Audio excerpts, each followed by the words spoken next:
આગામી 26 ફેબ્રુઆરીથી રાજ્યભરમાં ધોરણ 10 અને 12ની પરીક્ષાઓનો પ્રારંભ થઈ રહ્યો છે ત્યારે વડોદરાની મધ્યસ્થ જેલમાં સજા ભોગવતા કેટલાક કેદીઓ પણ આ પરીક્ષા આપવાના હોવાથી ખાસ વ્યવસ્થા કરવામાં આવી છે।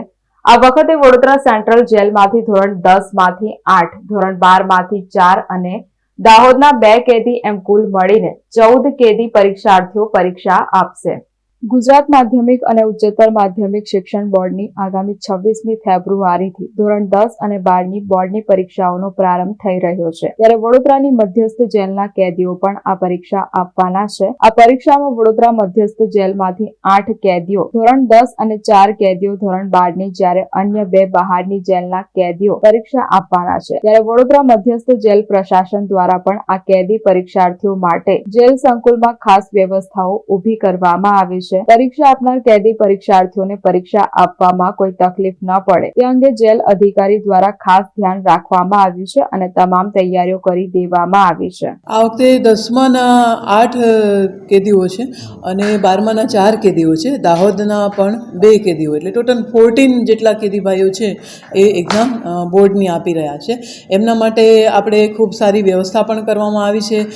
જે રીતના એની બેઠક વ્યવસ્થા, અત્યારે ઉનાળાનો માહોલ છે તો પાણીની વ્યવસ્થા, સારા એન્વાયરમેન્ટમાં, સિક્યોર એન્વાયરમેન્ટમાં કોઈ પણ ખલેલ વગર એ લોકો એક્ઝામ આપી શકે એવી વ્યવસ્થા કરવામાં આવી છે। જેલમાં 2 પ્રકારની લાઇબ્રેરી છે, એક ઓડિયો લાઇબ્રેરી છે અને એક જે સામાન્ય આપણી નોર્મલ રૂટીન લાઇબ્રેરી છે એ પણ છે, જ્યાં બેસીને પણ એ લોકો આરામથી વાંચી શકે છે અને કોઈ પણ એમને ડિસ્ટર્બન્સ નથી થતું એ પ્રકારની વ્યવસ્થા કરવામાં આવેલી છે। એમના સુપરવાઇઝર આવતા હોય છે અને પરીક્ષામાં કોઈ ગડબડો ના થાય એની પૂરેપૂરી વોચ રાખતા હોય છે અને શાંત માહોલમાં દર વખતે એમની હાજરીમાં જ આ એક્ઝામ લેવાતી હોય છે। રેશિયો જનરલી 18-19 હોય, ક્યારેક 16-18 હોય, એવી રીતના આ કેદીભાઈઓ છે 10th 12thની એક્ઝામની સંખ્યાનો રેશિયો એટલો હોય।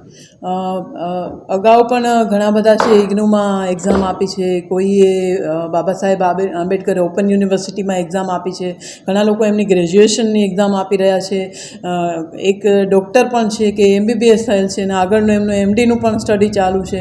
એટલે જેમને ઇન્ટરેસ્ટ છે એને જેલના જે દિવાલો છે એ બાંધી નથી શકતી, એ જેલના વાતાવરણમાં પણ પોતાની એક્ઝામ પૂરેપૂરી આપી શકે છે। આ ઉપરાંત સ્કિલ ડેવલપમેન્ટ, મતલબ લાઈક પ્લમ્બર છે, ફર્નિચર વિભાગ છે, લોહારી કામ છે, ફેબ્રિકેશન છે, તો એ બધું જ અહીંયા એમને તક મળે છે, જેથી કરીને સમાજમાં જાય તો એને તાત્કાલિક કામ મળી રહે છે। અને એ હકીકત છે કે હમણાં જ થોડા ટાઈમ પહેલાં એક ફર્નિચરમાંથી જે કામ કરતા હતા, ખૂબ સારું એમની કામગીરી હતી અને એ બહાર ગયા તો અત્યારે એમની પાસે સમય નથી, એટલું બધું એમને ચાન્સ સોસાયટીમાંથી મળી રહ્યા છે। એટલે જેલમાં રહીને પણ એ લોકો જે એમની ટેલેન્ટ છે એ પ્રમાણે એ કન્ટિન્યુ કરે છે।